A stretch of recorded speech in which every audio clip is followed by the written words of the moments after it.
Shana, aalis na kami ng ate mo. Ikaw nang bahala rito sa kubo. Siguruhin mo na hindi kakainin ng mabangis na hayop ang mga pananim natin. At pati ng mga alagang manok. Maliliit pa ang mga yan kaya bantayan mo. Utos ng kanilang ina. Oo, Nay. Pero bakit pa kaya akong naisip ninyong magbantay ng mga pananim na yan sa 10 oras ng gabi? Ano kaya ang laban ko sa mga ligaw na hayop na yan? Napapaisip niyang tanong sa ina. Ngunit hindi naman niya iyon maisaboses, dala ng takot dito. Alam naman din niya na mas paborito nito ang kapatid. Basta, wala nang pero-pero. Hayan ang itak ng tatay mo. Itaga mo sa anumang hayop. Mas maigi kung baboy ramo para may ulam tayo. Natatawa pang sabi ng ina na hindi inalintana ang panganib na dulot ng mabangis na hayop.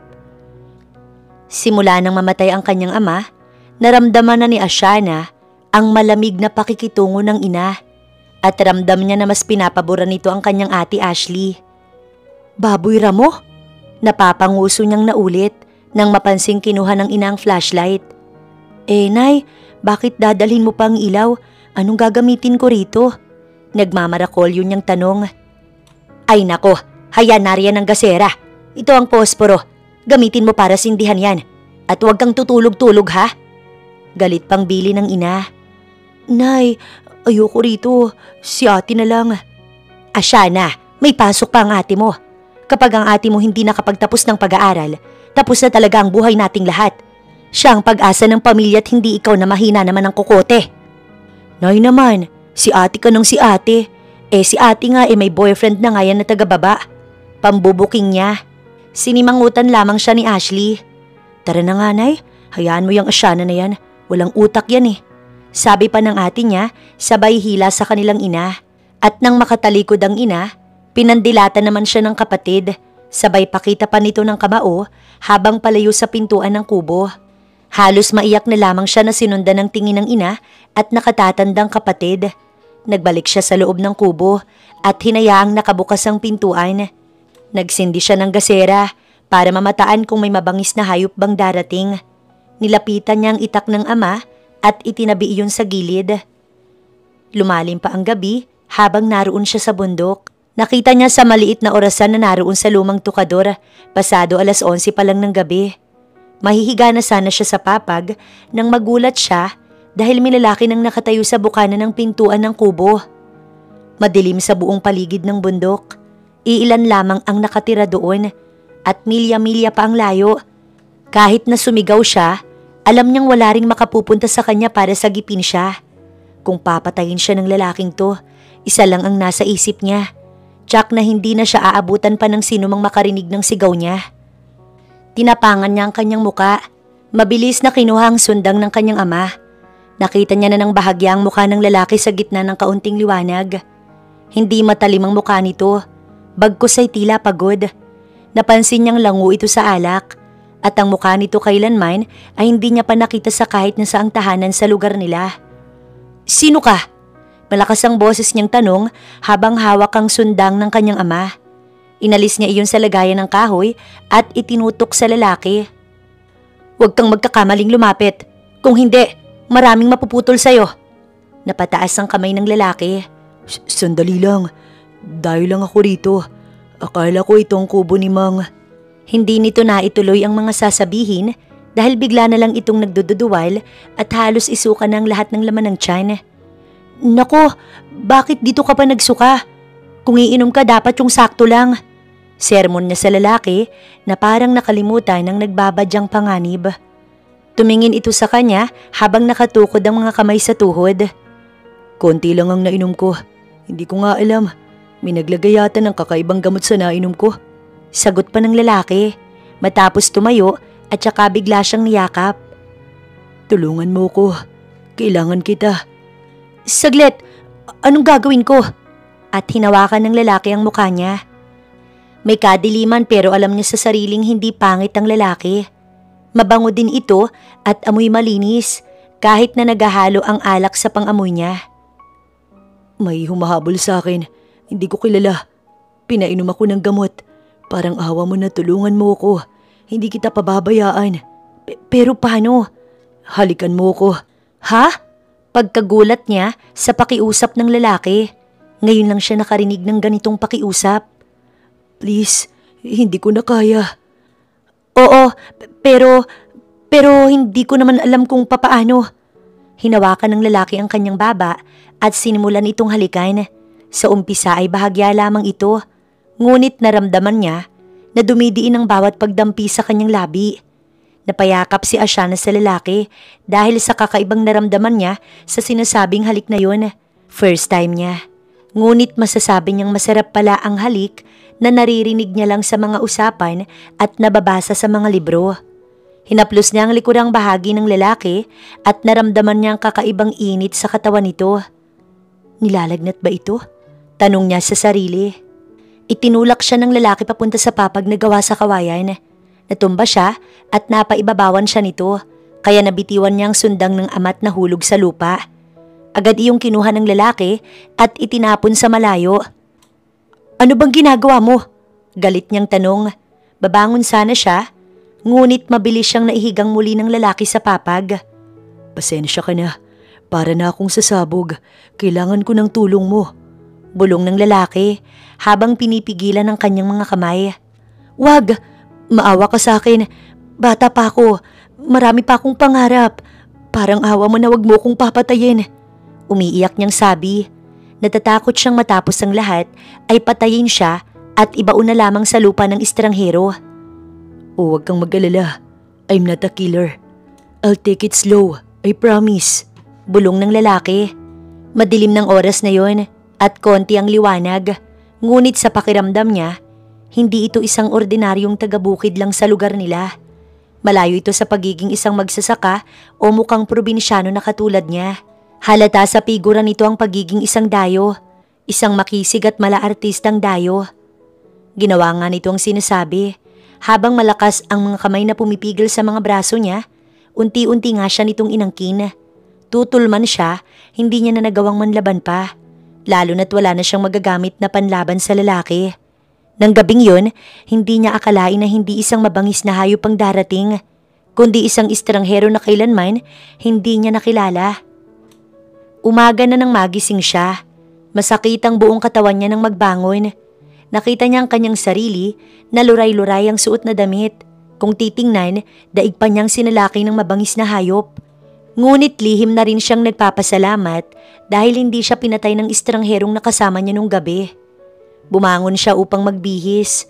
Mabuti na lamang at palagi silang may ekstrang damit na ginagamit nila sa pagtatabas ng mga damo, kaya ayun ang isinuot niya. Walang dapat na makaalam ng mga nangyari sa akin. Muli niyang naalala ang ginawa ng gwapong lalaki. Hindi siya nito sinaktan. Ang sakit na tangi niyang naaalala ay nang mapunit ang kanyang pagkababae. Ang iniingatan niyang puri na nais niyang ibigay sa lalaking mamahalin at pakakasalan niya. Maya-maya, narinig niya ang sigaw ng kanyang ina. Hoy, Ashana, anong nangyari sa'yo? Tanong ng kanyang ina. Dalian mo, kasi pupunta tayo roon kay Mang Tasyo. Kasi may dayuhan daw na nakituloy sa kanya. Galing Maynila. Alam mo na, medyo mapera ngayon si Mang Tasyo, kaya ibibenta natin ang 2 manok. Agad siyang napalingon sa ina. May dayuhan sa bahay ni Mang Tasyo? Paniniguro niya. Oo, hindi ba't kay Mang Tasyo naman talaga nakikituloy ang lahat ng mga dayuhan na naliligaw rito? Tugon ng kanyang ina. Nay, ako na lang pupunta kay Mang Tasyo, sabi niya at agad kumilos para kumuha ng mga manok na ipagbibili sa matanda. Nang naroon na siya, agad niyang nilapitan ng matanda para tanungin kung naroon pa bang dayuhan. Nag-aalangan pa siyang magtanong dahil kilala ang matanda na tahimik at hindi gaanong nagsasalita. Mang Tasyo, pwede po bang malaman kung nariyan pa iyong dayo na tumuloy sa inyo? Yung binata. Yung umalis kaninang madaling araw. Ano po bang pangalan niya? Tanong niyang muli sa pag-asang makikilala ng dayo. Matagal na napaisip ang matanda habang nakatingin sa kanya. Siya naman nanatiling nag-aabang sa mga sasabihin ni Mang Tasyo. Oo, natatandaan ko ng pangalan niya, Ashana. Malakas na pagkakasabi ni Mang Tasyo na para bang tunog na nalo sa loto. Talaga po? Ano? Ang akala niya, malalaman niya na ang pangalan ng misteryosong lalaki. Ngunit bumagsak ang balikat niya at lihim na nanlumo nang marinig ang binanggit na pangalan ni Mang Tasyo. Pangalan na karaniwang itinatawag sa isang lalaki na kahit sino ay maaaring tawagin ng ganoon. Malungkot na umuwi sa bahay nila si Asiana matapos ipagbili ang mga manok na dala niya. Isang buwan na ang lumipas, buhat ng maganap sa kanyang masakit na pangyayari. Nakaraan na gusto niya ng kalimutan, ngunit tila hindi papayag ang tadhana na manatiling lihim ang lahat. Ano ba yan, Asiana? Kaya aga-aga nagduduwal ka riyan. Ano bang nangyayari sa'yo? Ilang linggo na kitang napapansin na ganyan, ha? Tsaka wala kang nagagawa rito sa bahay kundi matulog. Tulog ka ng tulog. Tapos sa umaga suka ka naman ng suka. Ano ba yan? Galit na sigaw ng ina. Nay, may nakain lang siguro kung hindi maganda. Mamaya wala na po to. Pagdadahilan niya. Ano? Anong may nakain lang? Pare-pareho naman tayo rito ng kinakain. Sabat ni Ashley na nakakatanda nitong kapatid. Sasagot pa sana siya, ngunit nang tumayo siya ay agad siyang nahilo. Nawala ng malay, kaya ang lahat ay nag-alala sa kanya. Dinala siya sa pinakamalapit na health center ng kanilang baryo. Doon ay nalaman nilang siya ay nagdadalang tao. Nang magising siya sa center, galit ng ina ang bumungad sa kanya. Walang yakang babae ka? Buntis ka? Sinong ama ng batang yan? Sabay sa bunot sa mahaba niyang buhok. Napakalandi mo! Nay, aray ko, wala akong kasalanan, wag po. Sigaw niya habang pinipigilan ang mga kamay nito sa paghila sa buhok niya. Sino? Sabihin mo kung hindi. Dito pa lang ikakalbuhin na kita. Bulalas ng galit na ina. Nay, wag po. Uwi na po tayo. Sa bahay na lang po natin pag-usapan. Nakakahiya po dito. Hindi. Dito na. Ngayon ka pa nahiya matapos kang lumandi-landi. Halos manigas ang ina dahil sa galit at pagkabigla. Sus, akala ko asya na mahinhin ka. Yun pala, mauuna ka pang mabuntis kaysa sa akin. Sabat ng kanyang ate Ashley. Nay, yung dayo po. Tangi niyang nasabi habang umiiyak. Ayaw sana niyang ipagtapat ang totoo. Ngunit kilala niya kung paanong magalit ang kanyang ina. Alam niyang tototohanin nito ang bantang pagkalbo sa buhok niya. Pinaghirapan niyang alagaan at pahabain ang buhok upang ipagbili sa bayan para sa pinaplano niyang pagluwas sa Maynila upang doon magtrabaho. Kaya't ang lihim niya'y narinig ng lahat ng mga taong naroon din sa lugar na yon. Lumipas pa ang ilang mga linggo at patuloy naman siyang kinukulit ng sariling ina para tanggalin ang batang nasa katawan niya. Ipahilot mo na yan kay Aling Miding. Kaya pa yan. Halos 2 buwan pa lang naman. Hindi pa krimen kasi dugo pa lang yan. Huwag mo nang hayaang lumaki pa yan sa sinapupunan mo. Hindi po, Nay. Kahit na anong mangyari, hindi ako papayag na ipalaglag ang dinadala ko. Anak ko siya. Nay, ina ka rin. Bakit mo ko sinasabihan ng ganyan? Dumaloy ang mainit-init na likido sa kanyang pisngi. Hindi niya maatim na ang ina niya mismo ang nagtutulak sa kanya na ipalaglag ang bata. Kung alam ko lang noon na ganyan kayo at maghihirap lang tayo dito sa mundo, pinisil ko na ang mga ilong ninyo. O kaya hindi ko na kayo isinilang pa. Galit na sabi ng ina at saka siya tinalikuran. Nay, hayaan mo na siya. Kung gusto niya, dun siya sa kubo ni tatay tumira, sa taas ng bundok. Sa ganun na hindi siya maging pabigat. Bababa na lang siya kapag magpapacheck up siya sa center. Ang problema lang ay ang panganganak niya. Sabat ng kanyang ate. Napatingin siya sa nakakatandang kapatid. Hindi ko maunawaan. Kapatid ba talaga kita? Kadugo niyo ba talaga ako? Balang araw, pagsisisihan ninyong mga ginagawa niyo sa akin. Tumayo siya at naghanda ng mga dadalhin para sa itaas ng bundok manirahan. Yun ay kung yayaman ka. Sabi ng ina na talagang naniniwalang wala siyang mararating sa buhay.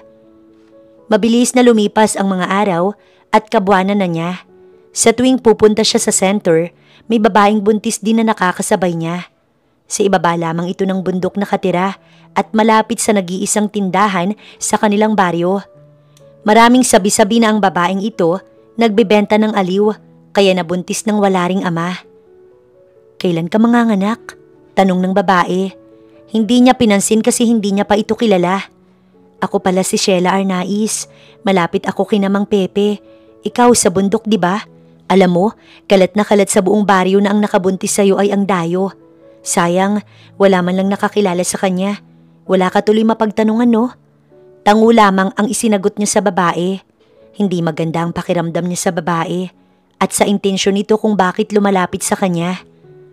Oo, mauna na ako ha. Malapit na ang pila ko eh. Sagot na lang niya.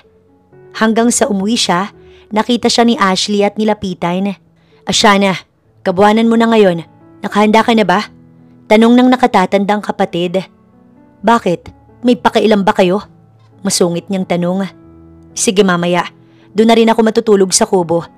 Baka mga anak ka ng di oras para may makakatakbo sa hilot. Sabi pa nito na tila nag-aalala pero alam niyang hindi taos sa puso nito ang sinabing yun. Hindi niya pinansin ang kapatid at nauna na siyang naglakad pabalik sa itaas ng bundok, sa kanyang kubo kung saan naganap ang lahat sa kanya. Hindi niya namalayan ang paglapit ng babaeng si Sheila sa ate Ashley niya. Naghintay siya sa kanyang ina at kapatid sa pagdating ng mga ito roon sa kanyang kubo. Ngunit kumagat na lang ang dilim at lumalim ang gabi. Nakatulog na siya pero walang ina at kapatid na nagpunta. Hating gabi nang makaramdam siya ng matinding sakit ng tiyan.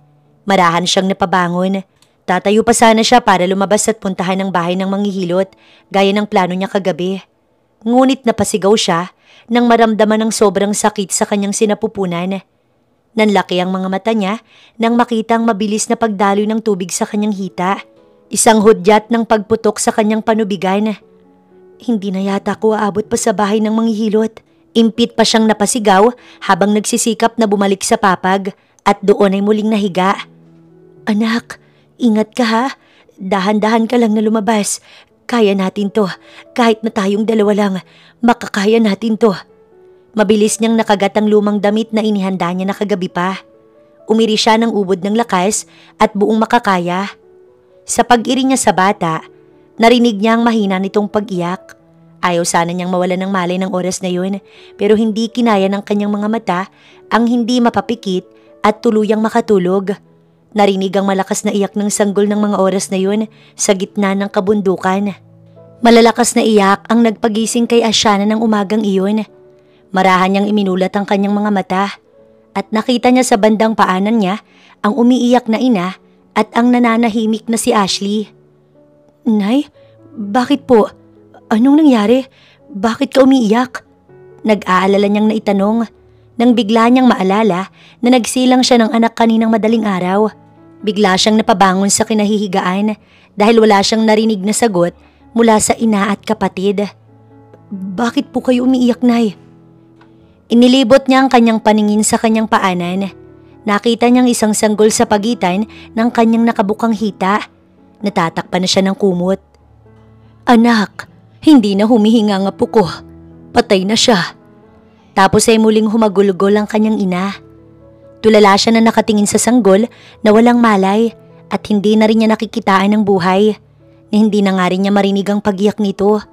Binuhat niya ang sanggol at niyakap. Nay, hindi totoo to. Narinig ko pang mahina niyang iyak bago ko nawalan ng malay. Agad na rumagasa ang mainit na luha sa kanyang mga pisngi. Hindi siya makapaniwala na patay na ang anak na inalagaan niya sa kanyang sinapupunan ng 9 na buwan. Sabi ng doktor, maayos daw ang baby ko. Maayos ko siyang maisisilang. Pero bakit? Bakit wala ng baby ko, Nay? Malakas niyang sigaw. Ikaw ang may kasalanan yan. Bakit ka natulog? Bakit hindi mo siya binantayan? Kung hindi ka sana aanga-anga, buhay pa sana ang pamangkin ko. Paninisi ni Ashley. Ashley, ano ba? Huwag mong sisihin ang kapatid mo. Hindi niya kasalanang nawalan siya ng malay pagkasilang niya sa sanggol. Sinong dapat sisihin? Tayo? Dahil wala tayo? Dahil hindi natin siya napuntahan agad? Kung hindi na sana siya nagmatigas na umakyat-akyat pa dito nung pinababalik mo siya sa baba, di sana, buhay pa sana ang bata. Ganun talaga, masyadong mayabang Binawian tuloy ng anak. Tumigil na kayo, hindi ko kayo sinisisi. Sarili ko lang ang may kasalanan dito. Ako lang. Ano, masaya ka na? Makalipas ang 8 taon, itinuloy ni Ashana ang buhay. Nagsikap siyang makaluwas ng Maynila at doon ay nakahanap ng mapapasukan bilang kasambahay sa isang malaking mansyon. Hoy, Ashana, ang tagal mo namang iserve ang pagkain doon sa mga bisitang malapit sa swimming pool. Sigaw ng mayordoma na siyang abala sa birthday celebration ng anak ng kanilang amo. Lahat ng mga bisita, mayayaman at kilalang tao. Eto na nga po, dadalhin ko na rin nanginginig pa. Kalmado niyang pagsagot sa matanda. Hay naku batang to. Komento na lang ng matandang babae sa dalaga. Sa paglalakad ni Ashana, may bigla na lang siyang nakitang batang tumatakbo patungo sa kanya. Nung unay binalak niya iyong iwasan, ngunit laking gulat niya nang bigla na lang yumakap sa kanyang mga hita ang batang lalaki. Mama, ikaw ang mama ko, diba? Ikaw ang mama ko. Paulit-ulit na sambit ng bata. Naitaas niya ang dalawang kamay na kasalukuyang may dalang tray ng mga pagkain. Maya-maya, nakita niya na ang matandang babae na alam niyang tagapag-alaga ng bata. Cedric, hindi siyang mama mo. Bitiwan mo na siya. At ang dami niyang dala baka matapon yan, sige. Nakikiusap na sigaw ng matandang babae. Sinungaling ka, siya ang mama ko. Pogi, hindi ako ang mama mo. Bitiwan mo ng mga hita ko. May ihahatid pa akong pagkain sa mga bisita, baka kasi magalit sila. Nakangiti niyang pag-alo sa bata. Hindi, ikaw ang mama ko, ikaw si mama. Umiiyak na sabi ng bata habang nakayakap ng mahigpit sa kanyang mga hita. Nang makita niyang isa sa mga kasamahan, tinawag niya iyon para pakiusapan na kunin ang mga dalahin niya. Marahan niyang hinawakan ang mga braso ng bata, pero hindi para ipabitaw sa hita niya. Marahan din niyang hinaplos ang pisngi nito. Isang tingin pa lang niya, alam niya na may pagka-autistic ang bata. Napaupo siya ng bahagi at pinakatitigan ng mukha nito. Ilang taon ka na? Nakangiti niyang tanong. 8 years old na po ako, mama. Giit pa ng bata nang sagutin siya. Cedric ang pangalan mo, diba? Narinig ko kasi sa yaya mo na tinawag kanyang Cedric. Lumapit ang matandang babaeng kanina'y umawat sa bata. Iha, hindi ka niya titigilan sa kada tanong mo. Sasagot siya pero igigiit niya na ikaw ang mama niya. Papasensya ka na. May diferensya kasi ang bata. At hinawakan na muli ng yaya niya ang bata. Halika na, your daddy is waiting for us. Ngunit mariing umiling ang bata. Hindi, dito lang ako. I hate you, yaya. Tapos ay bigla na lang nagwala ang bata. Nagsisisigaw ito at pilit siyang hinihila. Sa lakas ng bata, natakot siya na baka ito ay masaktan. Hindi sinasadyang natabig nito ang isa sa mga lamesang may lamang mga pagkain. Kaya agad niya itong nayakap upang hindi mabagsakan ng mga naglalaglagang pinggan. Doon na naagaw ang atensyon ng lahat. Yakap-yakap niya ang bata na nooy nagwawala pa rin. Huminahon ka, Cedric. Oo, ako ang mama mo, sige na. Andito na si mama, tahan na. Bulong pa niya sa tenga ng bata habang yakap niya ito ng mahigpit. Doon palang natahimik at kumalma si Cedric. Ngunit maya-maya ay nanginig ito at saka nawalan ng malay. Nawalan siya ng malay. Humingi ka ng tulong. Natataranta niyang sigaw sa tagapag-alaga. Hindi niya na napansin ang nasira niyang uniforme dahil sa paghablot ng bata sa damit niya. Nagulat na lang siya nang maglapitan ang nakaitim na lalaki at kinuha ang bata sa pagkakahawak niya. Habang may isang lalaki naman ang nagtanggal ng suot nitong suit jacket at inilapag sa mga balikat niya sabay talikod. Tatawagin pa sana niya ang lalaki, ngunit nagmamadali na itong umalis at sinundan ang mga kasama. 3 oras ang nakalipas, nag-uuwian na rin ang mga bisita sa mansyon. Naroon siya sa sala habang pinapagalitan siya ng mga amo. Nakakainis ka, Ashana. Minsan lang ang debut party ko nasira pa ng dahil sa'yo. Galit na sigaw ni Leia, bunsong anak ng mga amo. Senyorita Leia, hindi ko naman ho kasalanan yun. Hindi ko gusto na masira ang party. Kaya lang yung bata, napagkamalan niya akong mama niya. Shut up!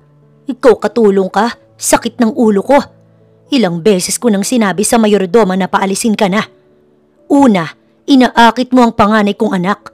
Hindi ako papayag na magkagusto sa'yo ng tuluyan si Rico. Sabi ng senyora. Madam, hindi ko rin ho ginusto na ligawan ako ni Senyorito Rico. Sana maunawaan ninyo na wala akong balak na akitin ng anak ninyo. Lakas loob niyang pagsagot dito. Gusto niyang linawin ang issue tungkol doon. At alam niyang maaari na rin naman siyang masisante kaya nilakasan niya na ang loob na sabihin ng katotohanan. Aba, So ikaw pang inaakit ng anak ko? Galit na sigaw ng ginang. Hindi ko po tipo ang anak ninyo, madam. Lalo pat alam kong hindi naliligo at nagtututbrush si sir. Muntik na siyang mabato ng hawak na cellphone ng kanyang amo sa narinig nang biglang napasigaw ang mayordoma. Madam, tawag ng mayordoma. Manang, hindi ba't sinabi ko sa'yo na mag-uusap pa kami ng katulong mo? Napalingon silang lahat sa matanda. Naiintindihan ko po, pero narito kasi ang isa sa mga mahalagang bisita natin kanina. Siya raw ho si Mr. Charlie Smith. Maya-maya, nakita na nila ang lalaking naglalakad palapit sa kanila. Kaya lahat sila'y natahimik, pansamantala na nawala ang mga galit sa mukha ng mag-ina at napalitan ng huwad na mga ngiti sa labi. Samantalang napatayo ang amo niyang lalaki at agad na sinalubong ang lalaki. Mr. Smith, masayang bati ng amo niyang lalaki sa bisita. Ano ang atin at mukhang importante yan ah. Agad silang nagkamayan bilang pagbati. Yes, thank you. Nice to meet you in person, Mr. Rodriguez. Sagot ng lalaki. Mahinahon ang boses nito, ngunit hindi ngumingiti. Oo. Ikaw ang isa sa mga nililigawan naming investors ngayon. Salamat at nakarating ka sa birthday party ng anak ko. Pasensya ka na din at nagulo ng batang sintu-sintu ang event. Sabi pa ng amo niyang lalaki. Ngumiti ang lalaki ng pilit at bumuntong hininga muna bago nagsalita. Well, pasensya na kayo sa ginawa ng batang yun. Pero hindi sintu-sintu ang anak ko. Ang kaninang mapangalipustang tingin ng kanyang mga amo at taas kilay ng mga Rodriguez ay nawala sa mga sinabi ni Mr. Smith. Para silang nabuhusan ng malamig na tubig sa narinig. Halos hindi mapigilan ni Ashana ang pagkatuwa sa reaksyon ng mga amo. Buti nga, bulong niya. I am sorry. I don't want to offend you, Mr. Smith. Hiyang-hiya talaga ako sa nangyari. I want to compromise. Kahit magkano. Maliban sa pangakong hindi ko na uulitin, humingi ka ng kapalit at ibibigay ko sa'yo. Pakiusap at pagpapakumbaba pa ng amo niyang lalaki. Bahagyang umiti si Mr. Smith at tumingin sa dalagang si Ashana. Nagtaka ang dalaga dahil kakaiba ang tingin sa kanya ng lalaki, na para bang sinusuri siya nito mula ulo hanggang paa. Para naman siyang sinilihan sa titig na iyon. Ramdam niyang namula ang kanyang muka kaya agad siyang napayuko. Hindi rin niya kayang salubungin ang ginagawa nitong pagtingin na para bang sinusuri ang kanyang buong pagkatao. Siya, sabay turo kay Ashana. I can pay kahit magkano. Ha? Sabay-sabay nilang napabulalas. Ano? Bakit ako? Gulat na pagtatanong ni Ashana. Teka, hindi ako papayag. Mahirap makahanap ng matinong katulong sa ngayon. Kung gusto mo, magkaroon tayo ng deal. Sabat ng babaeng amo. Naikinakunot noon naman ni Ashana. Ano to? Auction? Tanong niya sa sarili. Hindi siya makapaniwala na para ba siyang isang bagay na ipinagbibili. Mr. Rodriguez, alam naman natin na hirap kang makapag-transact sa akin. Matagal na. Isang kasambahay lang ang kukunin ko sa iyo para sa isang kontrata. Hindi mo pa ako mapagbigyan? Lumapit ang amo niyang lalaki sa asawa nitong malapit ng mag-hysterical ulit. Ano ka ba? Malaking halagang nakatakdang i-invest ng lalaking yan sa kumpanya natin. Hayaan mo na yung katulong na si Ashana. Di ba ayaw mo sa kanya para sa anak nating lalaki? Then let her go. Mariing sabi nito bagamat pabulong. Ganun-ganun na lang ba yun? Hindi pa din ako tapos sa kanya. Narinig mo ba ang sinabi niya sa anak natin? Itigil mo na nga yung pag-aalburuto mo. Mas mahalaga ang negosyo kaysa sa mga himutok mo. Isa pa totoo naman, hindi naliligo yung anak mo. At inismira na lang ng among babae ang asawa at kunot noong umikot pa ang mata nito sa harap ni Ashana. Matapos magbulong-bulungan ng mag-asawa, tsaka lamang sila humarap sa lalaking bisita na hindi pa rin naiaalis ang pagkakatitig sa katulong na dalaga. Ayos to kulang na lang, malusaw ako sa titig niya.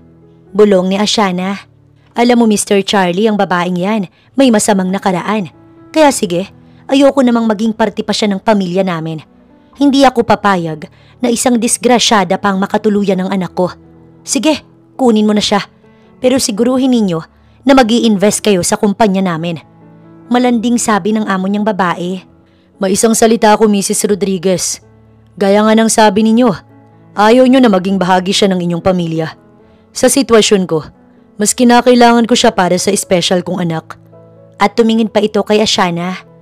Kunin mo na ang lahat ng gamit mo. Utos ni Mr. Smith. Tumalikod agad siya at minsan pang napalingon sa lalaki habang nakatitig siya rito. Hindi niya alam kung bakit pamilyar sa kanyang mukha nito na para bang nakita niya na ito noon. Ngunit binaliwala niya ang naiisip na iyon at saka kinuha ang mga gamit sa kanyang silid. Ashana, pasimula ng matanda na para bang mangiyak-ngiyak. Pasensya ka na. Hindi kita maipagtanggol kina madam. Muntik ka na naman niyang saktan kanina. Ang problema ko lang, pagbalik ni Senyorito Rico, hahanapin ka niya.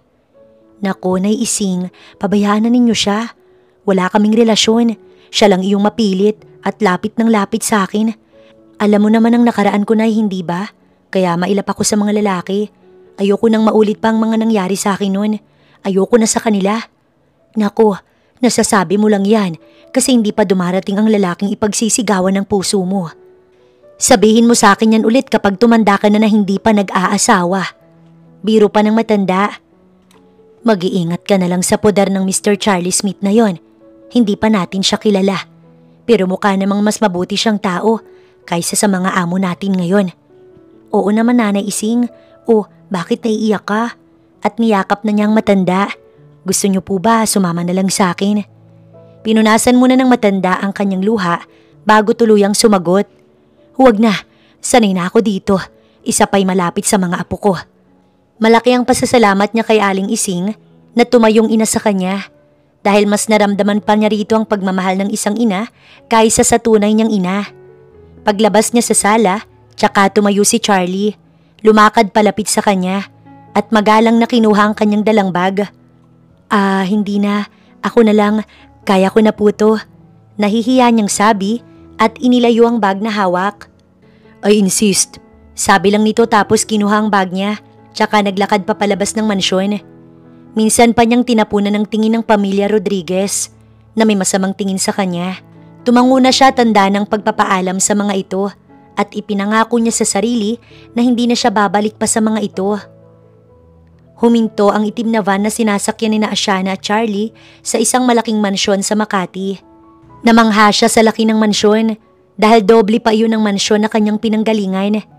Pagbaba pa lang niya ng van, agad na siyang sinalubong ng batang lalaki na tumatakbo. Aba, parang kanina lang wala siyang malay. Ngayon heto na naman siya, masigla na uli. Nasabi niya habang nakangiti. Ibinuka pa niya ang kanyang mga kamay para salubungin ng yakap ang bata. Sir Cedric! Sigaw niya. Lihim na napangiti ang ama ng bata nang makitang masigla niyang pagbati sa anak nito. Mabuti at masayang-masaya ang anak ko nang makita ka. Ngumiti ang lalaki at naunang maglakad papasok sa loob ng bahay. Mama, I miss you.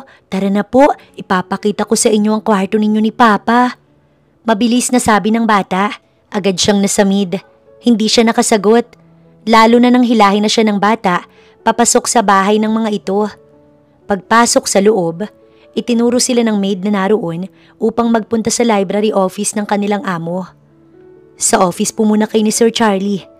Tumango na lamang siya at sinundan ng tingin ng direksyon na itinuro ng babae. Habang ang batang si Cedric, kinuha muna ng maid, ngunit nagmamatigas pa ang bata. Si Mama, sasamahan ko pa siya. Sabi ng bata na hindi inaalis ang tingin sa kanya. Cedric, mamaya na. Kailangan pa siyang kausapin ng papa mo. Gusto mo bang paalisin siya ulit? Pananakot ng maid. Sige na Cedric, sumama ka muna sa kanya. Pero promise ko sa'yo mamaya maglalaro tayo. Ngumiti siya ng matamis para sumunod ang bata. Kinuha niya ang kamay nito at ipinagkawit nila ang kanilang mga hinliliit tsaka pinagdikit ang mga hinlalaki. Doon na nga niya nakuha ang tiwala ng bata kaya sumama na ito sa maid. Nagtuloy na si Ashana sa opisina ng lalaki kung saan itinuro ng babae. Nang naroon na siya, marahan siyang kumatok sa pinto at narinig niya ang tinig ng lalaki. Come in, sabi pa ni Charlie. Sandali siyang nagtaka. Hindi niya maunawaan kung bakit para bang narinig niya na ang boses nito sa kung saang lugar, hindi nga lang niya matandaan. Pumasok siya ng tuluyan at isinara ang pintuan ng opisina. Umupo siya sa nakita niyang mahabang sofa. Doon rin nakaupo ang lalaki sa center table. May nakita siyang ilang mga papel na nakalapag. Nakita nito na napatingin siya roon. Miss Ashana, well hindi na ako magpapaligoy-ligoy. Nakikita mo ang mga papel na to? Kontrata natin to. Gusto kong basahin at pirmahan mo to. Inabot nito sa kanya ang mga papel at nag-atubili siyang tanggapin yun. Hindi ko po siya naiintindihan kasi naka-English po. Nahihiya niyang sagot sa bagong amo. Okay, walang problema. I-explain ko na lang sa'yo. 20,000 ang sahod mo monthly. Hiwalay pa ron ang lahat ng benefits na mayroon ng mga tauhan ko rito sa mansyon. Ang hiling ko lang, maayos na pagtrato at pag-aalaga sa anak ko. Ituring mo siyang sarili mong anak since iniwan na siya ng sarili niyang ina. Mahinahong sabi ng lalaki. Matanong ko lang po, patay na ba ang mama niya? Mahinang umiling ang lalaki. Hindi. Umalis lang siya at nagtangay lang siya ng pera. Gusto daw niyang mapag-isa. Isa pa hindi niya tanggap ang kalagayan ng anak namin. Kaya hinayaan ko na lang siya. Naniniwala akong darating ang araw at maaalala niya pa rin ang anak namin. In the first place, never naman ako nagkulang sa kanya. Pinanindigan ko ang pangako ko sa kanya umpisa pa lamang. Sa puntong yon, nalungkot siya para sa bata. Napatanong siya sa kanyang isipan kung bakit may ganoong mga ina. May mga babae pala talagang kayang talikuran at hindi mahalin ang kanilang mga anak. Samantalang siya nawalan ng anak na pinakamamahal niya. Sa kabilang banda, nagkaroon siya ng inggit sa babae. Sana lahat ng napapangakuan, hindi pinapabayaan ng mga salitang binitiwan, hindi katulad ng nangyari sa kanya. Ilang taon pa ang nakalilipas, isang estrangherong lalaki ang nangako sa kanya na nauwi sa wala. Hindi raw siya pababayaan, ano't ano man ang mangyari. Pero ni anino nito, hindi na rin nagpakita. Nakaramdam siya ng kirot at inis nang maalala ang kanyang nakaraan. Excuse me, Ashana? Nagtataka ang lalaki dahil nakita nitong natahimik siya. Bakit, may problema ba? Hindi mo ba nagustuhan ang offer kong sweldo mo? Naku, hindi po. Sa totoo lang napakalaki nga po ng sweldo. May naalala lang po ako. Okay lang po sir, tinatanggap ko po. Tumayo na silang pareho't inabot pa ng lalaki ang kamay nito sa kanya. Hudyat ng pagkakasunduan, ngunit nang maglapat ang kanilang mga palad, kapwa sila biglang napabitaw na para bang may ilang boltahe ng kuryente ang dumaloy sa kanilang dalawa. Sir Charlie, mauna na po akong lumabas. Baka po hinahanap na ako ng anak ninyo. Pagmamadali pa ni Ashana para makaiwas sa lalaki. Ashana? Tawag ng lalaki sa kanyang pagtalikod. Po, sagot niya nang walang paglingon. Salamat. Walang anuman po. At dali-dali siyang lumabas habang tumatagaktak ang pawis. Hindi niya kayang maipagwalang bahala ang karisma ni Sir Charlie. Mukhang mas mahirap pa to kaysa sa pag-aalaga ng anak niya. Wala sa sariling nasabi ni Ashana habang nakahawak sa kanyang puso. Makalipas ang ilang mga araw, lalo pang naging maayos ang pagganap ni Ashana sa kanyang trabaho bilang tagapag-alaga ni Cedric. Malambing sa kanyang bata at kahit alam niyang hindi siya tunay nitong ina, hinahayaan niyang tawagin siya ng mama. Sa totoo lang, may kung anong kirot at ginhawa yun sa puso niya. Kirot dahil hindi niya nakapiling ang sariling anak niya. Ginhawa dahil kahit papaano, may musmos na tinig na tumatawag sa kanya ng ganun. Isang hapon, habang naglalaro sila sa malawak na sala ng mansyon, saglit lang siyang lumingon para pulutin ang laruang nahulog. Ngunit pagharap niya, wala na si Cedric. Cedric? Mahina niyang tawag na sa unay may halong biro. O nagtatago ka na naman ha? Sige, hahanapin kita. Sanay na siya sa ganito. Mahilig mag-hide and seek ang bata. Pero habang tumatagal, lumalakas ang kabog sa kanyang dibdib. Napakalaki ng mansyon at wala siyang makitang bakas ng alaga. Cedric? Medyo kinakabahan na siyang tumawag habang iniikot ang paligid. Pag-ikot niya sa hallway, napatingin siya sa bandang sulok at napahinto. Sa loob ng glass elevator, nakatayo si Cedric. Nakangiti at kumakaway sa kanya na para bang iniengganyo siyang sumunod. Cedric anak, Diyos ko! Mabilis siyang tumakbo papunta sa elevator. Pero bago pa niya maabot, nagsara na ang pinto at nagsimulang umangat ang elevator. Nataranta siya. Pinindot niya ng paulit-ulit ang up button. Cedric, ano bang pinindot mo? Bumalik ka dito. Nang tuluyang bumukas ang pinto, agad siyang sumakay. Ngunit pagharap niya sa panel ng mga button, napakunot ang noo niya. Napakaraming pindutan. Anong floor kaya ang pinuntahan ng bata? P?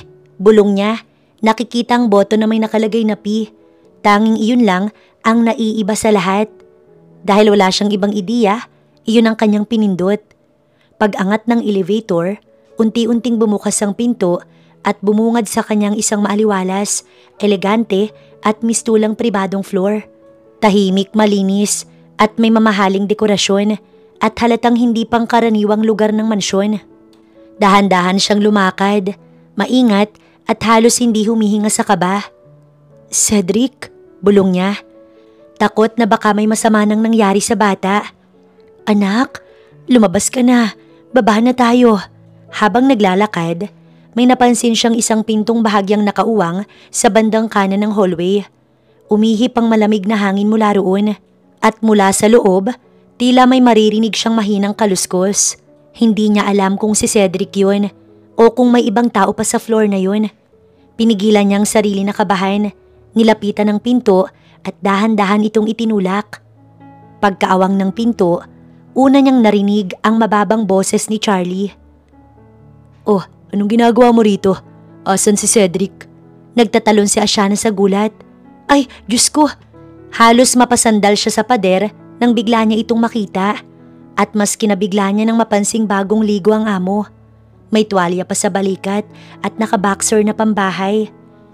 Hindi man lantad, halatang maayos ang pangangalaga nito sa katawan. Dahilan para hindi niya mapigilang mapatitig sandali. Napakapit siya sa kanyang dibdib. Pilit na pinapakalma ang kabog na nararamdaman. Nagtatago po kasi si Cedric. Mabilis niyang paliwanag. Pilit iwas ang tingin pero nauhuli pa rin niyang sarili niyang sumusulyap. Bahagyang natawa si Charlie na para bang napansin ang pag-aalangan niya. Nagtatago? At bakit dito ka nagpunta? Kasi po baka dito siya umakyat. Sagot niya habang pinipisil ng palihim ang mga daliri sa kaba. Kasalukuyan namang tinutuyo ni Charlie ang buhok niya gamit ang tuwalya. Maya-maya, tumigil ito at tinignan siya ng diretso. May halong ngiti. Ngayon ka lang ba nakakita ng ganyan? Po? Halos maipit ang boses ni Ashana. Hindi sigurado kung ano ang tinutukoy ng amo. Nagkibit balikat ang lalaki. Parang sinasadyang asarin siya. Relax, mukha kang kabado. Ako? Hindi po, sanay po ko sa ganyan. Hindi, nakahawak siya ngayon sa sintido. Hindi makabuo ng matinong pangungusap. At doon, napangiti ng makahulugan si Charlie. Hindi bastos, hindi rin ng aakit, pero may kakaibang confidence na nakapanghihina ng tuhod. Pasensya na po sir, aalis na po ko. Akala ko lang po nandito si Cedric. Nagmamadali siyang lumakad papunta sa elevator. Pinipindot ang down button kahit hindi pa umiilaw. Narinig niyang lumapit si Charlie mula sa likuran. Sa probinsya ba? Konti lang ang mga lalaking nag-workout? Meron po. Sagot niyang nauutal, hindi makatingin. Bakit parang nagulat ka? Mukhang hindi ka sanay sa someone like me. Napalunok siya, hindi alam kung paano sasagot. At bago pa siya makapag-isip, kinuha ni Charlie ang kamay niya. Hindi ito marahas, magaan lang, parang gusto lang ipakita ang isang bagay. Ibinaba nito ang kamay niya sa tapat ng sariling tiyan. Pero sa gilid, hindi basta kung saan. At nadama ni Ashana ang matigas-tigas na parte ng katawan ng kanyang amo. Oh Lord, pandesal sa tag-araw. Sigaw niya sa isip. Relax, sabi niya, may mahinang tawa. Basa lang yan, hindi naman delikado. Hindi makatingin si Ashana. Hindi rin niya alam kung anong dapat maramdaman niya. Hiya o kaba o yung parang tumatalo na puso niya sa dibdib. At sakto, bumukas ang elevator. Mama! Sigaw ni Cedric, sabay takbo palabas. Tuwang-tuwa't walang kamalay-malay sa tensyon ng dalawang nasa loob. Biglang kumala si Ashana, parang tinuka ng manok. Cedric, kanina pa kita hinahanap. Ngunit bago pa sila tuluyang lumabas, narinig niya sa likod ang mahinang boses ni Charlie. Next time, pwede mo namang hawakan ulit kung curious ka. Para bang lalo siyang nataranta sa huling sinabi ng amo. Bilis, bilis Cedric, masyadong mainit dito. Ha? Ang ginaw nga mama? Walang muwang nasabi ng bata. Ang taas ng lagnat mo Cedric. Malumanay na sabi ni Ashana habang pinupunasan ng basang bimpo ang noo ng bata. Mukhang nasobrahan ka ng laro sa labas. Sa susunod kapag madilim na sa garden, huwag ka nang lalabas ha? Mahamugan ka't kapag nagkasakit ka tulad nito, mag-aalala ang mama. Naku Ashana, sa'yo lang naman yan sumusunod, kaya dapat huwag kang nawawala rito. Sabat ng isa sa mga kasamahan niya sa mansyon. Pasensya na, ani Ashana, may lungkot sa boses. Nagkita lang kami ng nanay-nanayan ko na si Manang Ising. Siguro next time, dito ko na lang siya papapuntahin para hindi magwala si Cedric at magkasakit. Nung umalis ka, hindi tumigil yung batang yan. Iyak ng iyak. Ang hirap ng mood swings. Dagdag pa ng maid. Napayuko si Ashana. Mas lalo pang nalungkot habang tinitingnan ng bata. Hindi niya naisip na ganun ka-attach si Cedric sa kanya. Na halos nakadepende na ito sa kanyang presensya. Lumuhod siya sa tabi ng bata. Anak, wag mo na ulit gagawin yon ha? Nalulungkot si mama kapag may sakit ka. Opo. Mahina ang boses ng bata. O, anong sasabihin mo? Sorry po mama, hindi na uulitin ni Cedric. Doon lang nakahinga ng maluwag si Ashana. Natunaw ang pagod niya sa mahinang pagngiti ng bata. Pakiramdam niya totoong may anak siya. Hindi lang naman si Cedric ang nasasanay sa sitwasyon, kundi pati na rin siya. Namiss niya din ang bata kaagad, kaya napauwi siya agad-agad. But I want to sleep with Dad, Mama. Napakurap si Ashana. Ha? Naku Cedric, hindi pwede. No, Mama. At nag-iiba na ang tono ng bata. Pamilyar na senyales ng panibagong mood swing nito, dala ng sariling kondisyon. I will sleep with Dad. Biglang kumabog ang dibdib ni Ashana. Heto na naman, bulong niya sa isip. Sige na halika, lilinisan na kita tapos matutulog ka na kay daddy mo. Habang tinatayo niya ang bata, may biglang boses na lumitaw mula sa likod niya. Sa kwarto ko siya matutulog ngayon. Napalingon si Ashana. Nandoon si Charlie, nakatayo sa may pintuan. Bahagyang nakakunot ang noo pero kalmado ang boses. Kapag may sakit si Cedric, he likes to sleep with me. Routine niya na yan. Paliwanag nito. Tumango si Ashana. Sige po sir. Pero hindi pa tapos ang amo. Naglakad ito palapit, dahan-dahan at nang nasa harap na niya, and it also means you're going to sleep with me. Dagdag ni Charlie. Napakabilis ng tibok ng puso ni Ashana. Parang umikot ang buong kwarto. Po? Halos pabulong na tanong niya. Hindi makatingin ng diretsyo. Ngumiti si Charlie, yung tipong nakaka-impluwensya ng paghinga ng kahit sino. Cedric won't sleep without you. So if he's sleeping with me, then you sleep in my room too. Simple logic. Napakapit si Ashana sa braso ng bata. Hindi alam kung dapat bang umangal, pumayag o tumalon palabas ng bintana sa sobrang kaba. Unless, dagdag ni Charlie, nakatingin ng diretso sa kanya. Iiwanan mo kami ngayong may sakit siya. Hindi makapagsalita si Ashana. Hindi niya naman kaya yun. Alam niya nga hanapin siya ng bata. At bago pa siya makahanap ng tamang sagot, tumingin si Cedric sa kanya. Namumungay ang mata sa lagnat. Mama, please sleep with us. At doon tuluyan siyang natigilan. Tahimik ang buong hallway habang kinakarga ni Charlie si Cedric at si Ashana bahagyang nakasunod mula sa likod. Hindi niya alam kung saan ilalagay ang kamay niya o paano tatayo nang hindi halatang kinakabahan. Pagpasok nila sa kwarto ni Charlie, agad siyang napatingin. Mas nagkaroon siya ng pagkakataong ngayong tignan ng mas maayos ang silid na yun. Malaki, masyadong malaki. Malinis, masyadong malinis. At amoy Charlie, mabango at lalaking lalaki. Hindi niya maintindihan kung bakit nakakadagdag yun sa kaba niya. Inilapag ni Charlie ang bata sa kama. Malambot, malapad at sapat para sa 3 o 4 na tao. Ashana, sabi ng lalaki habang inaayos ang kumot sa anak. Dito ka sa kanan, ako sa kabilang side. Po, Oo, opo. Lumapit siya. Inayos ang unan sa tabi ni Cedric. Ako na dito, Ashana. Maglinis ka na't magpalit ka na ng pantulog mo.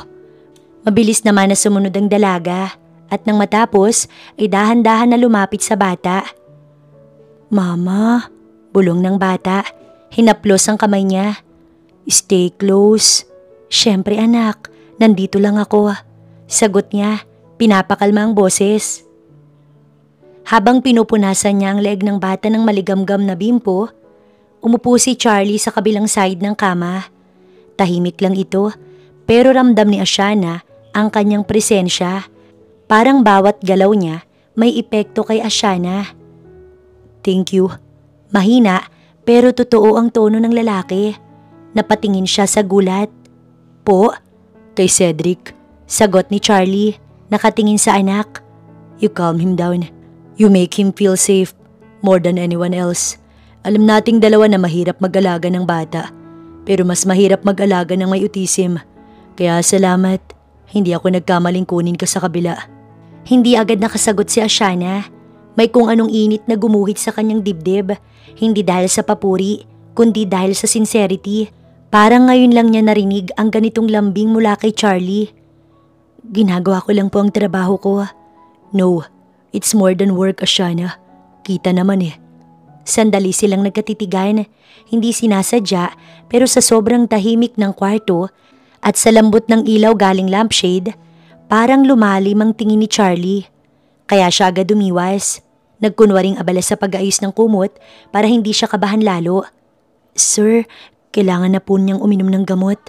Sabi niya at nagbabalik sa tungkulin.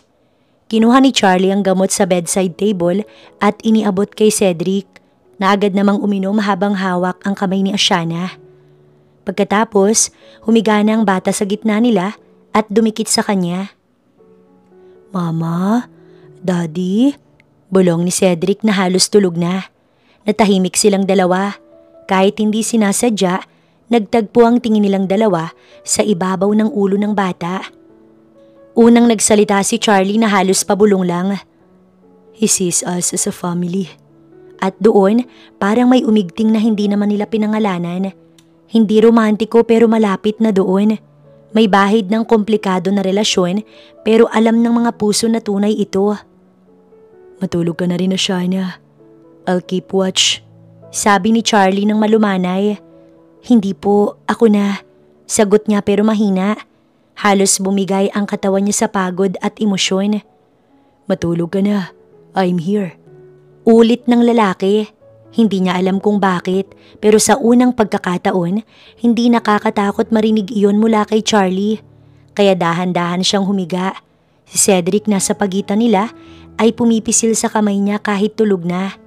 At habang unti-unti siyang nahuhulog sa tulog, naramdaman niya ang isa pang bagay. Ang malamig ngunit maingat na pag-angat ni Charlie sa kumot na nakalilis sa kanyang gilid. Yung simpleng maliit na gesture na yon, sapat na para tumibok ang puso niyang hindi niya dapat pinabibilis. Dahan-dahang iminulat ni Ashana ang mga mata. Maliit lang ang sinag ng araw na pumapasok sa malalaking bintana ng kwarto ni Charlie. Pero sapat para makita niyang nasa kwarto pa rin siya ng amo. At higit doon, nakadikit ang ulo ng tulog na si Cedric sa kanyang balikat. Okay lang sana yun. Ang hindi okay ay nasa kabilang gilid ng bata ang natutulog na si Charlie. Bahagyang nakatagilid. Kita niya ang maamong mukha ng lalaki kahit natulog. Ang mga mahabang nakapilantik at makakapal nitong mga pilikmata na mas lalong nagpapatingkad sa kagwapuhan at makinis nitong muka. Hindi alam ni Ashana kung paano haharapin ang amo. Nakaabot ang braso ni Charlie sa itaas ng unan. At dahil nakahiga rin si Ashana, halos parang naka-encircle siya sa braso ng amo kahit hindi nito sinasadya. Hindi sila magkadikit pero sobrang lapit. Halos konting galaw lang magtatama ng balat nila. Napakapit si Ashana sa kumot. Ano ba tong napasukan ko? Bulong niya sa sarili. Pulang-pula ang mukha niya. Dahan-dahan siyang gumalaw para lumayo. Pero nang umusog siya, mahinang ungol ni Charlie na parang nagigising. Tumigil siya't hindi huminga. Habang umusod pa ang lalaki palapit sa mukha niya, napakamot ng batok at lumikot ulit ng bahagya. Tulog pa ito, pero nangingiti si Ashana sa hindi mapigilang cuteness overload na presensya ng amo. Gwapo ito at parang manikang masarap halik-halikan. Mapupula ang mga labi na para bang may tinatagong tamis kapag tinikman ng mga ito. Lumapit pa siyang bahagya dito, pumikit at palihim na inamoy-amoy ang nakakaakit nitong samyo. Napabuntong hininga siya at palihim ng umiti. Sapat na sa kanya ang ganoong sitwasyon ang magtago sa lihim na paghanga sa amo. At doon niya napansin si Cedric nakadilat na habang nakatitig sa kanya at nakangiti. "Mama, does daddy smell good?" Bulong nitong may munting tawa. Halos sumabog ang kanyang utak. "Cedric, hindi. May tiningnan lang ako. Mali yung iniisip mo." Hindi niya matapos-tapos dahil natatawa ang bata. "I saw you." "Shh!" Pagsaway niya sa bata habang pinipilit na itago ang pagkapahiya. "Bakit hindi mo sagutin ang tanong ng anak natin?" Malalim bagong gising at paos ang boses ni Charlie mula sa kanyang gilid. Nanigas si Ashana. Gising na ang lalaki at huling-huli na siya. Dahan-dahang iminulat ni Charlie ang mga mata. May kaunting ngiting nakasabit sa labi nito. Hindi yun isang pangaasar, kundi yung tipong nagsasabi na "I caught you" na mas lalong nagpainit sa mukha ng dalaga. Nagtama ang mga mata nila at sa unang pagkakataon, hindi umiwas si Charlie. Tahimik mainit, nakakabingi ang tibok ng puso ni Ashana. Hinaplos ni Charlie ang buhok ni Cedric pero hindi inaalis ang tingin kay Ashana. "Did you sleep well?" Tanong niya ng malumanay. "Konti nakabantay ako kay Cedric eh." Bulong ni Ashana, hindi makatingin ng diretso. "I know. I saw how you held him all night." Sagot ng lalaki. May kakaibang lalim ang tono. Parang nagpapasalamat pero may sinasabi pang iba. Napayuko siya pero lumapit si Charlie ng bahagya. Halos 1 pulgada na lang ang pagitan nila. Hindi sadya o baka sadya. Hindi niya alam. Ang sigurado lang niya, hindi siya humihinga. "Ashana, you don't have to be embarrassed." "Sir, wala naman akong..." "You are looking at me." Dagdag ni Charlie. Halos pabulong, puno ng banayad na panunokso. "And you were smiling." Para siyang pinagsakluban ng mundo. "Hindi." Ngumiti si Charlie. Ngiting bihirang makita ng lahat. Ngiting hindi para sa kahit na sino, kundi para sa kanya lamang. "Thank you for staying with us." May bigat ang salitang as, hindi lang kay Cedric, para bang may ipinahihiwatig na hindi pa kayang bigkasin. Napatigil si Ashana at sa unang beses, hindi niya kayang itanggi. Ang tinatago niyang paghanga sa lalaking kaharap ay hindi na iyon isang lihim kasi kusang kumakawala at nararamdaman iyon ng kanyang amo kahit hindi pa niya aminin. Ang pangako niyang lalayo sa kahit na sinong lalaki ay para bang magiging isang pangako lang na hindi kayang tuparin sa sarili. Nang gumaling si Cedric ay halos magtago si Ashana sa loob ng mansyon. Para silang naglalaro ng hide and seek ng amo niya. Madalas ay maaga siyang natutulog o pinapatulog si Cedric makaiwas lang dito. Pinapagod niya ito kakalaro para maagang magpahinga. Ang sa isip ng bata ay katuwaan pero sa isip ni Ashana ay isang pagtakas sa mapang-akit na mga kilos at mata ng among si Charlie. Hanggang isang araw, tahimik ang buong mansyon ng gabing yun. Tulog na si Cedric at nagpapahinga na rin ang iba pang mga kasambahay. At si Ashana ay lumabas ng kwarto ni Cedric para kumuha ng tubig nang biglang masilayan niyang figura ng isang pamilyar na lalaki, si Charlie.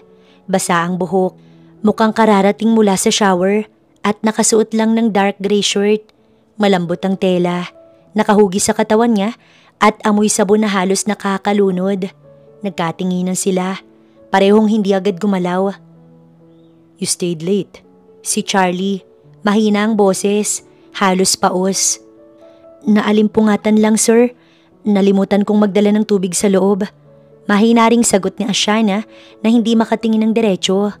"Ang tagal kitang hindi nakita, mga 1 linggo." Hindi malaman ni Ashana ang isasagot sa amo. Tanong ba to o isang kumpirmasyon? Sinasabayan ko lang sa pagtulog yung bata. Kumuha ng tubig si Charlie habang umiinom naman ng tubig ang babae. Pero hindi mo naman ako iniiwasan yan. At sa narinig ay tuluyang nasamid si Ashana. Maagap na sinaklolohan siya ni Charlie. Kinuha ang baso na hawak nito at hinagod ang likod niya na parang bata. Mas lumapit pa ito. Malapit na malapit. Okay ka lang ba? Na-stress ba kita? Tanong niya. May genuine worry sa muka. Hindi yun tanong ng amo. Yun ay tanong ng isang lalaking may pakialam. Okay lang ako, sir. Don't worry. Sagot niya. Pilit magaan ang tono. Pero humakbang pa si Charlie. And suddenly, they were inches apart. Ashana? Mahina ang boses nito at mababa. Pero ang mga tingin ay nakakalusaw. Hindi niya alam kung sino ang unang lumapit. Pero ramdam niyang mainit na hininga ni Charlie sa noo niya. Nakataas ang kamay ng lalaki. Parang inuunat para hawakan ng kanyang pisngi. Pero huminto sa ere at may pagdadalawang isip. Hindi ko dapat ginagawa to. Pero ang hirap pigilang mamiss ka. Bulong ni Charlie. Hindi alam ni Ashana kung anong dapat maramdaman. Hindi siya makagalaw. Para ba siyang nananaginip sa harap ng lalaki?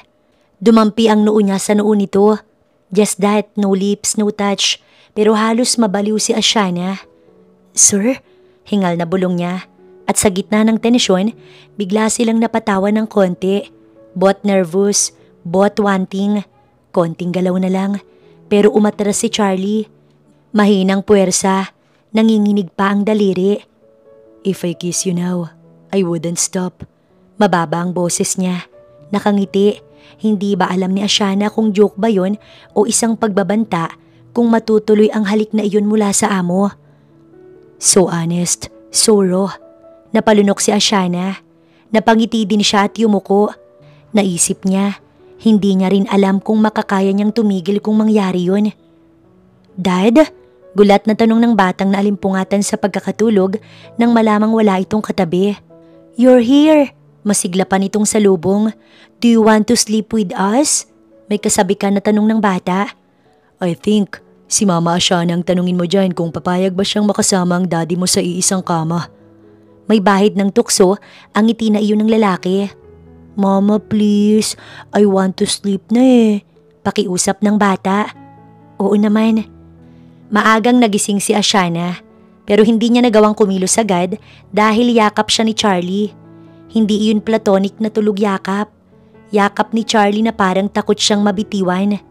Nakahilig ang mukha nito sa buhok niya. Braso nitong nakalupasay sa kanyang bewang. Habang akap-akap naman siya ng batang si Cedric at mahimbing na natutulog. Sa loob niya, alam niyang walang kahit na anong relasyong meron sa kanilang lahat. Ang lahat ng ito ay temporary lamang. Isa lang siyang yaya na nagpapanggap na ina. At ngayon, yaya na nahuhulog sa makarisma na ama ng bata. Namula ang pisngi niya. Alam niyang masaya siya sa kung ano man ang meron ngayon. Nalimot niya pansamantala ang mga bagay na matagal nang nakamarka sa kanyang nakaraan. Pero bago siya makagalaw, isang malakas na katok ang narinig niya. Katok na may kasamang sigaw mula sa labas. Charlie! Matinis na boses mula sa labas ng isang babae. I'm back! Open the door now!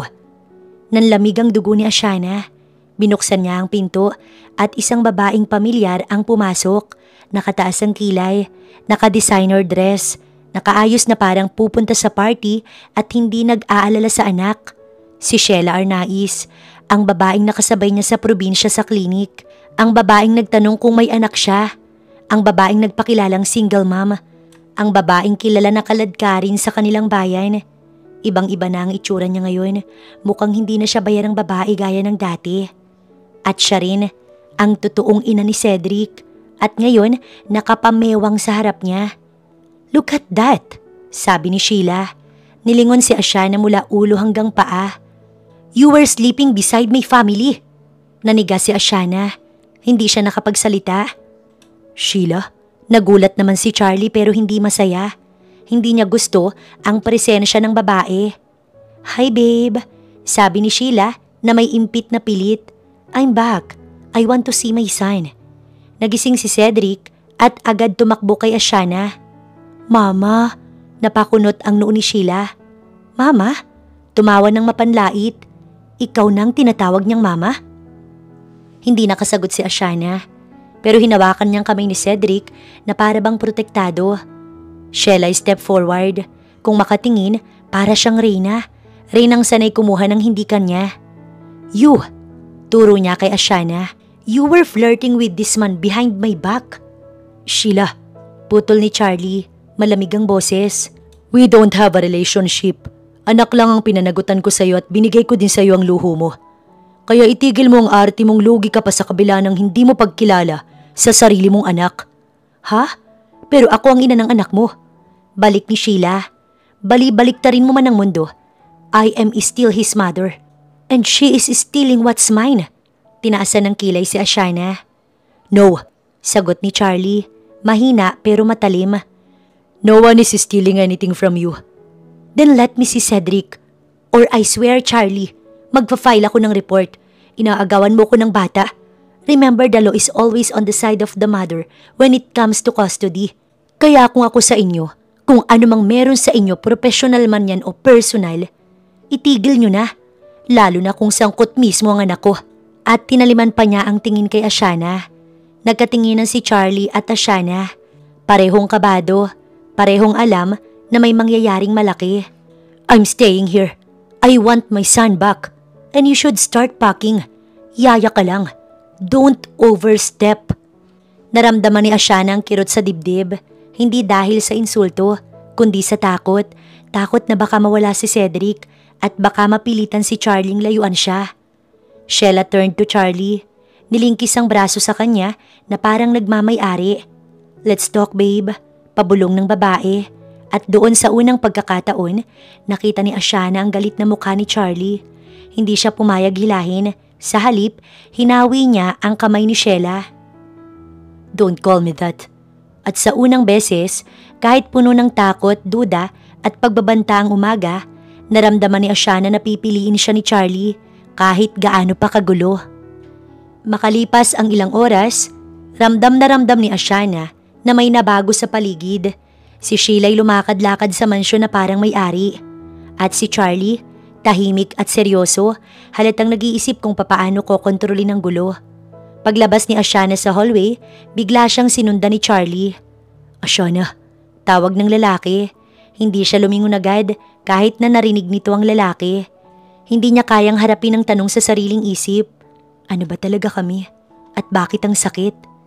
Ashana, please, look at me. Huminga siya ng malalim bago humarap at doon nagsimula ang pag-usapan nilang mabigat. I'm sorry. Hindi ko inaasahan na babalik si Sheila. Bungad ni Charlie. Pero bakit mo siya pinayagang manatili dito? Mahina ang boses ni Ashana pero halatang lumalaban. Dahil nagbanta siya. Narinig mo naman, di ba? Pwede niyang kunin si Cedric, lalo't bata pa. So, pinili mo siya? Tanong niya. Tipid pero tumagos. Halos mapaatras si Charlie. No, never. May diin, may bigat. She's the mother of my son, yes. Pero hindi siyang pinili kong... Naputol si Charlie. Hindi niya natuloy. At doon napuno si Ashana. Charlie, hindi ako tanga. I saw how she touched you kanina. I pushed her away. Lumayo ako, nakita mo lahat. Come on. But you didn't tell her to leave. May punit sa kanyang boses. May hinanakit na hindi niya inamin kahit sa kanyang sarili. Because I need to fight this legally, Ashana. Bigyan mo lang ako ng konting oras. You don't know her. Hindi basta-basta. So ako ang kailangang umiwas? Ako ang kailangang lumayo? Halos pabulong pero mas masakit. Napalapit si Charlie. Humawak sa braso niya. Mahigpit, parang ayaw pakawalan. No, I don't want you to go anywhere. May bahagyang panginginig ang kanyang boses. You have no idea how much I... Charlie? Si Sheila, nakapamewang, nakataas ang kabilang kilay at ang ngiti matalim. Wow, so tamang hinala ko. Kayo? Pareho silang natigilan. Sheila, wag kang gumawa ng gulo. Simula ni Charlie, pero mabilis siyang pinutol ni Sheila. Oh please, hindi ako bulag. Nagpapakyut ka kay Yaya? May karelasyon ka na naman? After all this time? At sa gitna ng tensyon, tumingin si Sheila kay Charlie. Sabihin mo, may relasyon kayo, di ba? At doon, Nag-iba ang mukha ni Charlie. Hindi ito galit, hindi rin takot.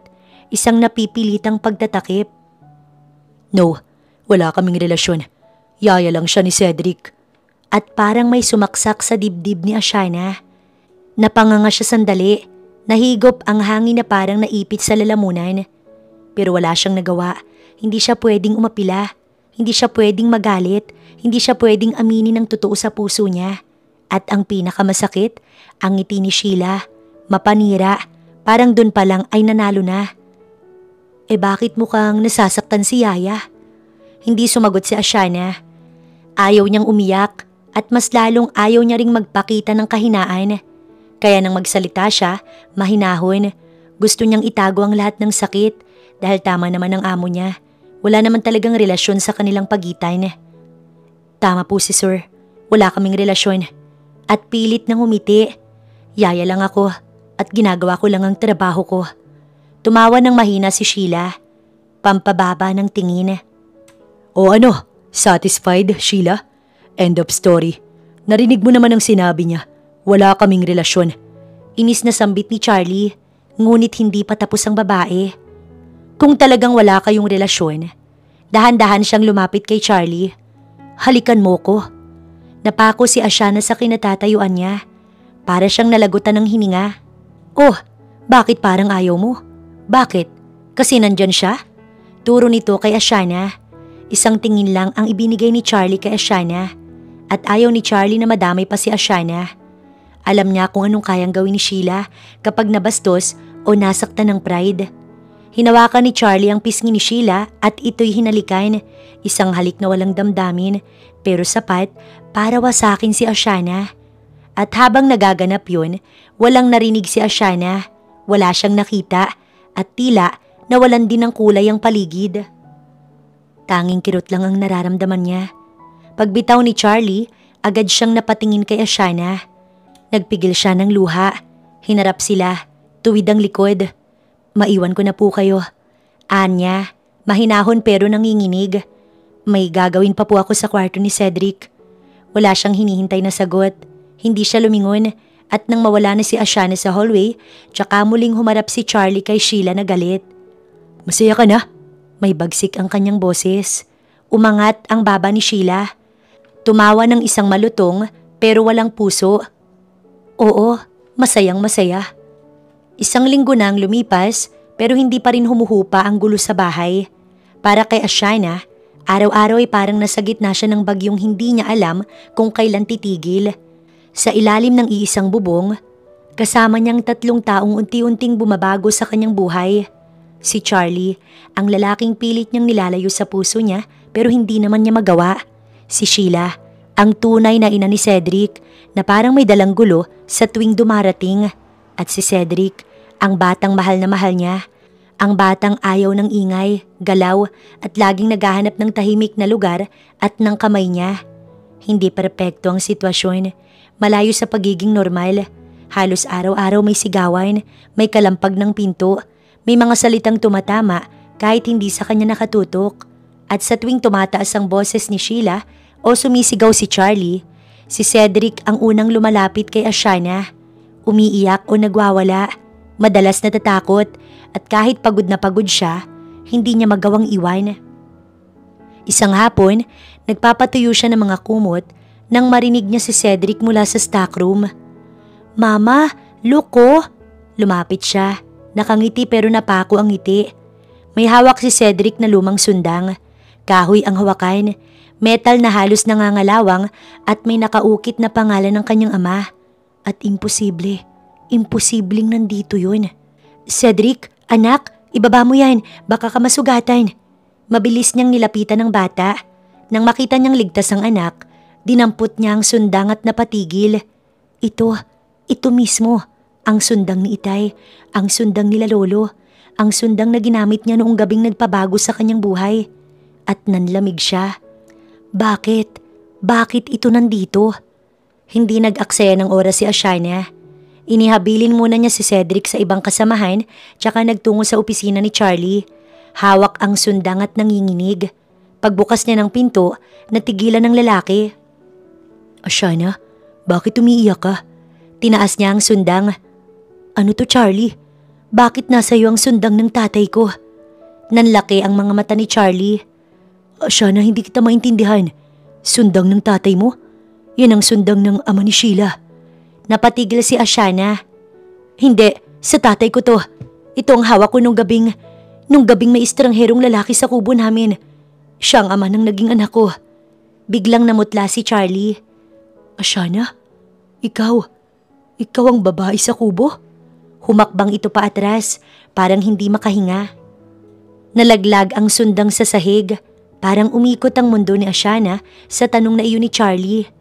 Charlie, ikaw ba yung… Tumulo ang luha niya. Nahawakan niyang sariling dibdib. Paanong ikaw? Umupo si Charlie, parang nawalan ng lakas. Binalikan kita pero ang natandaan ko ay si Sheila, kasama ang nanay niya at ang ate niyang si Ashley. Si Ate Ashley? Halos hindi niya masabi. Oo, sabi ni Charlie, masakit ang tono. Ipinakita nila itong sundang at sinabi nilang si Sheila ang babaeng nakasama ko nung gabing yun. At buntis na siya noon. At kailangan kong panagutan at bigyan ng magandang buhay ang mag-ina ko. Hindi kami kasal ni Sheila. Ayaw niya pero lahat ng obligasyon na para sa kanila ginawa ko. Walang naging problema sa akin. Yun dahil alam kong may pangako ko sa babae nung gabing yun. Hanggang ngayon, sustentado ko ang pamilya mo, Ashana. Hindi ko sila pinapabayaan. Kahit noong kumuha ng malaking halaga si Sheila at iniwan ng bata. Hindi yun totoo. Halos mapasigaw si Ashana. Ako yun. Ako. Ang kapal ng mga mukha nila. Matapos nilang agawin ang itay ko sa nanay ko. Pati sarili kong buhay. Gusto nilang sirain. Hindi ko sila mapapatawad. Akala ko, tinuring nila akong totoong parte ng pamilya nila pero hanggang sa huling hininga. Gusto nilang miserable ang buhay ko. Ang anak ko. Baka buhay ang anak ko. Bigla sana siyang aalis para sugurin sana si Sheila at paaminin sa mga nagawang kasalanan pero pinigilan siya ni Charlie. Saan ka pupunta? Maamo ang tanong ni Charlie sa babae. Kailangan kong malaman ng totoo. May talimang salitang iyon ni Ashana. Bakas dito ang pagiging determinado. Teka, wag muna. May mas magandang paraan. May naisip ako. Si Charlie sa unang pagkakataon, mula nang dumating si Sheila, naging kalmado. Kakailanganin natin ng DNA test. Sabi nito kay Ashana. Kaya mo bang kumuha ng sample kay Sheila nang hindi niya alam? Tanong ni Ashana kay Charlie. Ngumiti si Charlie. Mapait pero may kumpiyansa. Oo naman, kayang-kaya ko. At ginawa nga niya. Kumuha siya ng hibla ng buhok ni Sheila nang hindi nito napapansin. Kumuha na rin siya ng sample kay Cedric, sa sarili niya at kay Ashana. Gustong malaman ni Charlie kung ano ang koneksyon nila sa isa't isa, kung kaninong anak talaga si Cedric. Sinumiti niya ang lahat, walang sinabihan na iba, walang ipinahiwatig, pero may kaba. Natakot siya sa posibilidad na hindi niya anak ang batang matagal niyang inalagaan. May kirot sa puso niya. Paano nga kaya kung hindi siya ang ama? Naisip niya. Naghintay sila at sa paghihintay, mas lalo pang naging malayo si Ashana kay Sheila. Dumistansya siya na para bang wala siyang alam. Isang hapon, habang nagkakape si Charlie at Sheila sa garden. Parang gusto kong bumili ng bagong bag. Parinig pa ni Sheila. Sure, may card ka naman. Use it. Sky is the limit. Kailan mo gustong bumili? Kalmadong tanong ni Charlie. Kitang-kitang pagkasigla sa mukha ni Sheila sa narinig. Lumiwanag ang mukha nito at parang nagkaroon pa ng bagong pag-asa sa buhay. Isa pa nga pala, bibili daw ng lupang sasakahin sila inay. Humihingi ng pera. Gusto din daw magnegosyo ni Ate Ashley. Ibigay mo lahat ng gusto nila. In the first place, relative sila ng anak ko. Pihadong matutuwa sila. Tatawagan ko sila mamaya. Hindi pa nauubos ang ngiti sa labi ni Sheila nang biglang may mga lalaking lumapit sa kanila. Ma'am, kayo po ba si Sheila Arnaiz? Yes, anong meron? May warrant arrest kayo. Nahaharap po kayo sa mga kasong pagdukot sa bata, pagnanakaw ng pagkakakilanlan, fraud, at paggamit ng ipinagbabawal na gamot sa krimen. What? Anong pinagsasasabi ninyo? Sigaw ni Sheila habang nagpupumiglas. Bitiwan niyo nga ako. Pumasok si Ashana mula sa veranda at doon nagtagpo ang kanilang mga mata. Pakana mo to, no? Galit na tanong ni Sheila. Anong tingin mo, Sheila? Magsasawalang kiboko matapos mo kong agawan ng anak? At ng pagkakataon? Nahihibang ka na ba talaga? Mababa ang boses niya pero matalim. Hindi mo na matatakasan ng totoo na sobra mong desperadong magkapera at magpaikot ng tao. Gagawin yung lahat kahit masunog pa ang kaluluwa ninyo sa impyerno. At doon sa unang pagkakataon, sinampal niya si Sheila. Isang sampal na may bigat ng 8 taong sakit. Halos nawala ng balanse ang babae. Kasama mo si Mama, si Ate Ashley, lahat kayo. Pinagpalit niyo ang patay mong anak sa anak ko. Kapalit ng pera at pahirapan ng buhay ko. Tumawa si Sheila ng mapait na parang demonyo. At least, lumaki ang anak mo sa karangyaan, hindi sa liblib na baryo. Dapat nga magpasalamat ka. Wala kang karapatan o kung sino man sa inyo ang piliin ang buhay na para sa amin. Sigaw ni Ashana. Ang nararapat sa inyo, mabulok sa kulungan. At doon dinala si Sheila habang nagsisisigaw nagmumura at walang bahid ng pagsisisi. Kasama ring inaresto ang nanay at kapatid ni Ashana. Nabunyag ang lahat. Si Cedric, ang batang ilang buwan niyang minahal at tinalagaan, ay anak pala talaga niya at si Charlie ang ama. Naparalisa si Ashana sa mga revelasyong sunod-sunod pero hindi siya umiyak sa harap nila. Hindi siya sumigaw, hindi siya nagwala. Tahimik siyang tumayo sa katotohanan. Sa korte, dumating ang araw ng paghuhusga. Nandoon si Sheila, nakaposas at hindi mapakali. Ang stepmother ni Ashana, puno ng lamig ang tingin na parang walang pagsisisi. Si Ashley ang kanyang stepsister, nakayukot hindi makatingin kahit kanino.